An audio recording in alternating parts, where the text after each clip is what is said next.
वफाकी हुकूमत ने पेट्रोलियम मसनूआत की कीमतों में इजाफा कर दिया। पेट्रोलियम मसनूआत की फ़ी लीटर कीमत में 26.77 रुपये तक का इजाफा। हाई स्पीड डीजल फ़ी लीटर कीमत में 26.77 महंगा कर दिया गया है। अपडेट कर रहे हैं आपको इस अहम खबर से। वफाकी हुकूमत ने पेट्रोलियम मसनूआत की कीमतों में इजाफा कर दिया। पेट्रोलियम मसनूआत की फ़ी लीटर कीमत में 26.77 रुपये तक का इजाफा। हाई स्पीड डीजल फ़ी लीटर कीमत में 26.77 महंगा। हाई स्पीड डीजल की फ़ी लीटर नई कीमत 380.19 मुकर्रर कर दी गई। पेट्रोल की फ़ी लीटर कीमत में भी 26.77 का इजाफा। पेट्रोल की फ़ी लीटर नई कीमत 393.35 मुकर्रर। वफाकी हुकूमत ने पेट्रोलियम मसनूआत की कीमतों में इजाफा कर दिया है। नाज़रीन को अपडेट करते चलें। वफाकी हुकूमत ने पेट्रोलियम मसनूआत की कीमतों में इजाफा कर दिया। पेट्रोलियम मसनूआत की फ़ी लीटर कीमत में 26.77 रुपये तक का इजाफा। हाई स्पीड डीजल फ़ी लीटर कीमत में 26.77 महंगा कर दिया गया है।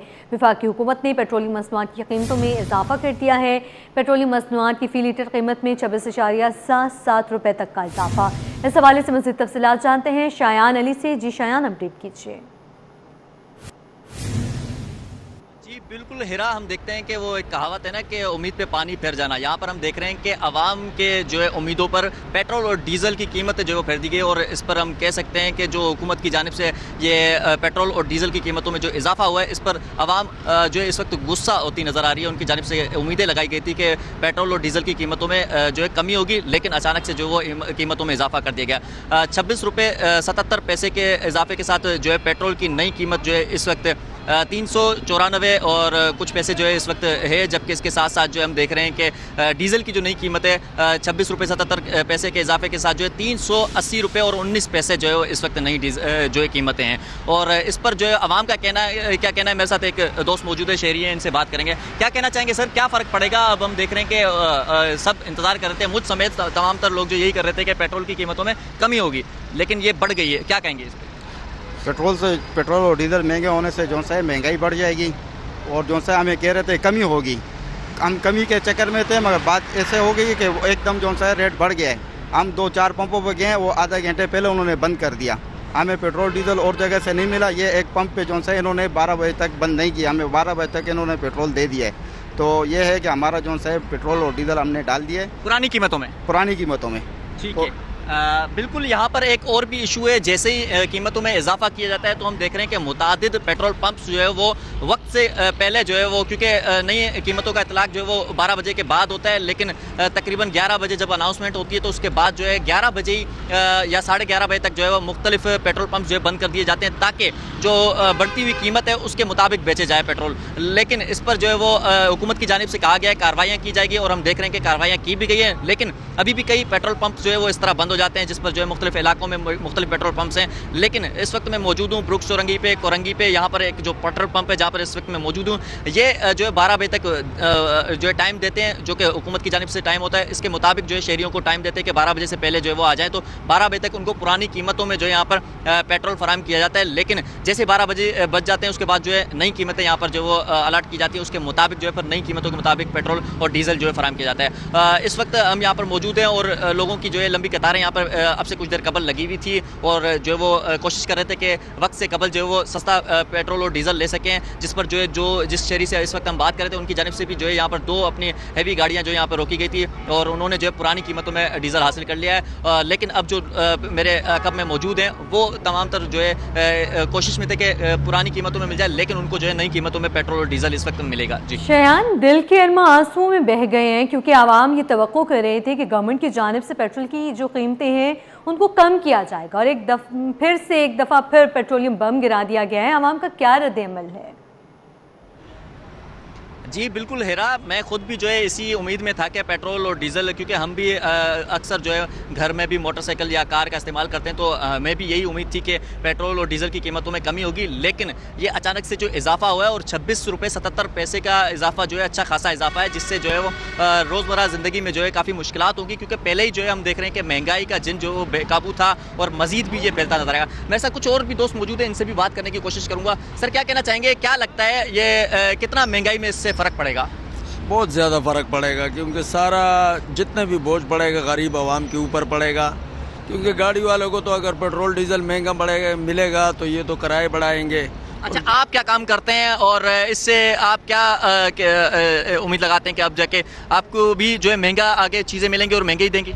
बिल्कुल मिलेगा, क्योंकि हम भी जो भी राशन वगैरह ख़रीदेंगे तो वो हमें इस हिसाब से फिर महंगा ही मिलेगा, क्योंकि गाड़ियों में जो चीज़ें महंगा जाएगा तो वो हमें भी महंगा ही मिलेगा। मैं ड्राइवर हूँ, खुद गाड़ी चलाने वाला हूँ, और ये हुकूमत पता नहीं समझ नहीं आ रहा है इसका कि क्या कर रही है। कभी 10 रुपये सस्ता थे, कभी 25-30 रुपये महंगा, कोई समझ इनका नहीं। क्या अपील करेंगे हुकूमत से? हुकूमत से यही अपील करेंगे कि भाई डीजल और पेट्रोल जो है ना सस्ता रखें, क्योंकि ये लोडिंग गाड़ियों का जो काम है डीजल के ऊपर, ये सस्ता मिलेगा तो बाकी चीज़ें भी सस्ता मिलेंगे, और अगर ये महंगा मिलेगा तो बाकी चीज़ें भी सारे महंगे मिलेंगे और सारा बोझ गरीब आवाम के ऊपर पड़ेगा। ठीक है, बिल्कुल सारा बोझ जो है वो गरीब आवाम पर होगा, और गरीब आवाम जो है पहले ही परेशान है महंगाई के इस जिन से कि हर चीज़ जो है पहले ही महंगी थी, अब मज़ीद जो है इससे और महंगी होंगी, क्योंकि तमाम तर चीज़ें जो है पेट्रोल और डीजल की कीमतों के बाद जो है बढ़ जाती हैं। जैसे हमने गुज़िश्ता कई अरसे से हम देखते आ रहे हैं, तो इसी तरह जो है अब भी ऐसे होगा, जिस पर हम देख रहे हैं कि अब आवाम जो है वो रोती और परेशान होती नज़र आ रही है। उनकी जानिब से अपील की जा रही है कि हुकूमत को चाहिए कि कमी की जाए ताकि आवाम का जो ये बोझ है वो कम किया जाए जो महंगाई का है। जी बिल्कुल ठीक है, शयान अपडेट कर रहे थे, आपका शुक्रिया।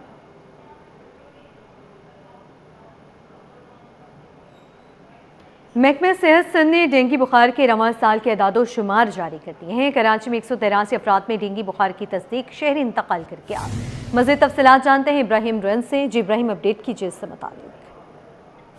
जी देखें, बिल्कुल कराची समेत सूबे भर में डेंगू मच्छरों की अफजाइश में मुसलसल इजाफा हो रहा है, और महकमा सेहत सिंध ने डेंगू बुखार के सालाना अदाद शुमार जारी कर दिए, जिसमें कराची में 183 अफराद में डेंगू बुखार की तस्दीक हुई है। रवां साल के दौरान एक शख्स जो डेंगू बुखार का शिकार होकर इंतकाल कर चुका है। कराची के जिला शर्की में 66 केसेज रिपोर्ट हुए, जिला जनूबी में 39 केसेज रिपोर्ट हुए और जिला वस्ती में 38 केसेज रिपोर्ट हुए। सिंध के दीगर जिला की अगर बात करें तो उनमें भी जो है मुसलसल जो है केसेज रिपोर्ट हो रहे हैं। इसी तरह हैदराबाद में अब तक 18 केसेज रिपोर्ट हुए, मीरपुर खास में अब तक 9 केसेज रिपोर्ट हुए, सक्कर और खैरपुर में 3 केसेज जो है वो रिपोर्ट हो चुके हैं। इस हवाले से महकमा सेहत का कहना है कि कराची समेत सूबे भर के अस्पतालों में डेंगू आइसोलेशन वार्ड कायम है, और महकमा सेहत की जानिब से जगह जगह स्प्रे मुहिम भी जारी है। अवाम को भी चाहिए कि एहतियाती तदाबीर अपनाएं।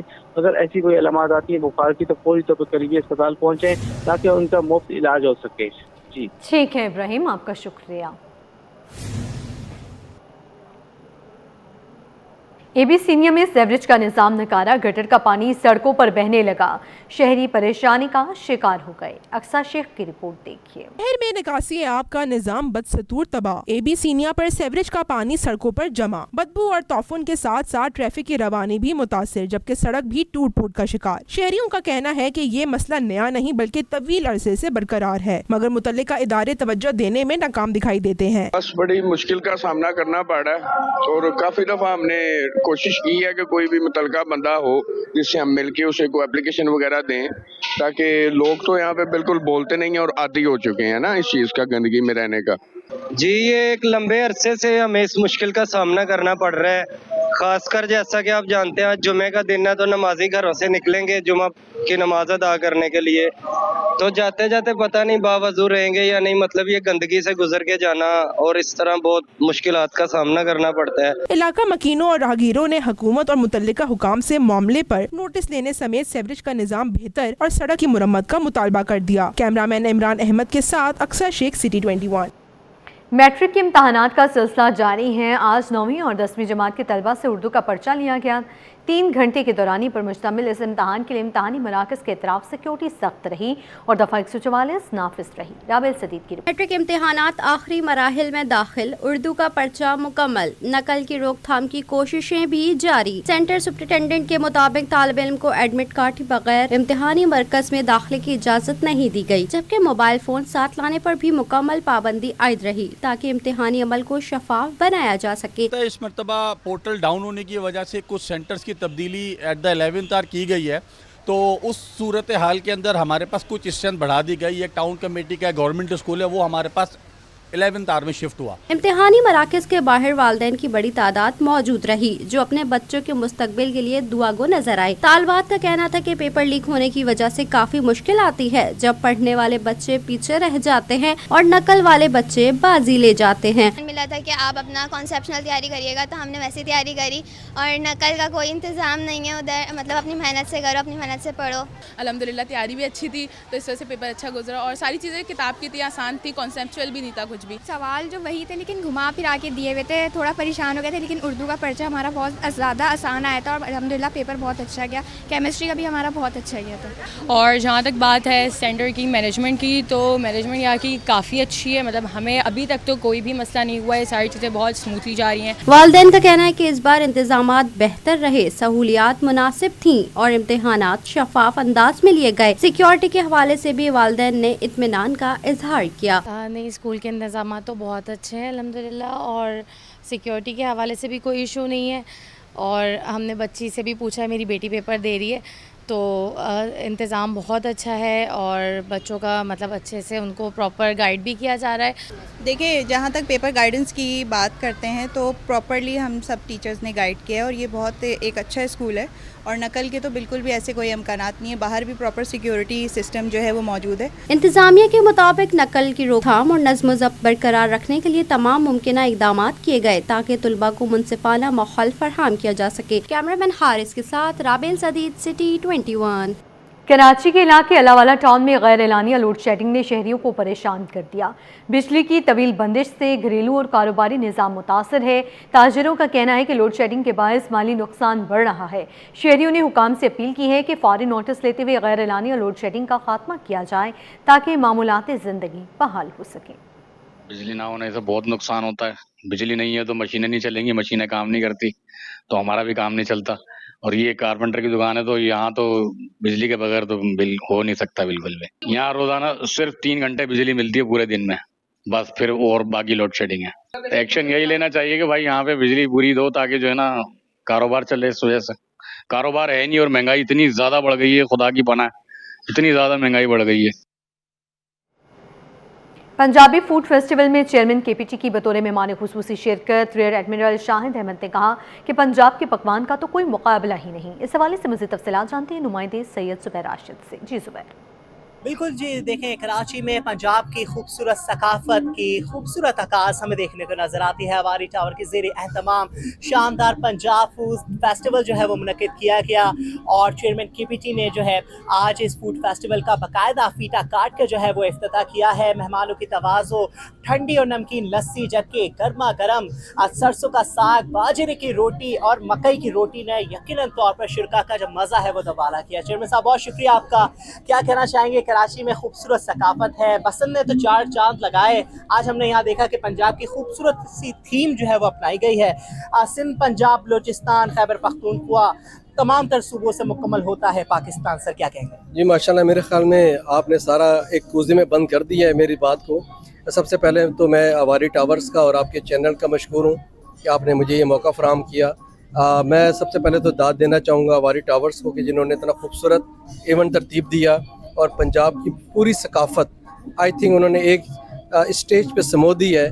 और कराची के शहरियों के लिए कि जो पाकिस्तान के हर खत्ते से ताल्लुक़ रखते हैं उनके लिए बड़ा यूनिक मौका है कि कराची की सकाफत में पंजाब की सकाफत को आके देखें कि वहाँ पे किस तरह के फूड्स खाए जाते हैं। और इसमें क्रेडिट जाता है इनके शेफ़्स का कि जिन्होंने हर चीज़ को, हर डिश को कमा कहूँ उसके बिल्कुल उसके टेस्ट के मुताबिक तैयार किया। और मेरा नहीं ख्याल कि कोई इससे बेहतर कराची में ये पंजाबी फूड तैयार कर सकता है। अच्छा ज़रा बताएं मुझे कि मुर्ग छोले पे भी हमने देखा अपना हाथ साफ किया, और कौन कौन सी चीज़ों ने आपको मुतासिर किया? जी मेरे ख्याल में मटन कुन्ना इन्होंने बहुत अच्छा बनाया, पाया बहुत अच्छा था। और जो पुलाव है, चूँकि कराची में ज़्यादा बिरयानी खाई जाती है लेकिन पंजाब की जो फेवरेट डिश है वो पुलाव है, तो पुलाव यहाँ का बहुत अच्छा था। और मीठे में बूंदी जो यहाँ पे नहीं मिलती वो बूंदी अवेलेबल है। और इसी तरह पंजाब के गाँव में जो मुख्तलिफ स्वीट डिशेज़ अवेलेबल हैं वो बड़ी यूनिक किस्म की स्वीट डिश, तिल के लड्डू वगैरह वो हर चीज़ यहाँ पर रखी गई है। मेरे ख्याल में ये बहुत बड़ा और हर चीज़ पे बड़ी रिसर्च करने के बाद यहाँ पे रखा गया है। बिल्कुल जी, हर चीज़ में बड़ी रिसर्च करने के बाद यहाँ पर रखा गया है। पंजाबी ज़बरदस्त से चटखारेदार खाने और पीछे मौसीकी का तड़का खुली फ़िज़ा, ये तमाम तर चीज़ें जो हैं खूबसूरत सा कॉम्बिनेशन जो है वो पेश कर रही हैं और अच्छे मौसम में खूबसूरत से माहौल में यहाँ पर शहरी जो हैं मज़ेदार पंजाबी खानों पर अपना हाथ साफ करते हुए दिखाई दे रहे हैं। जी।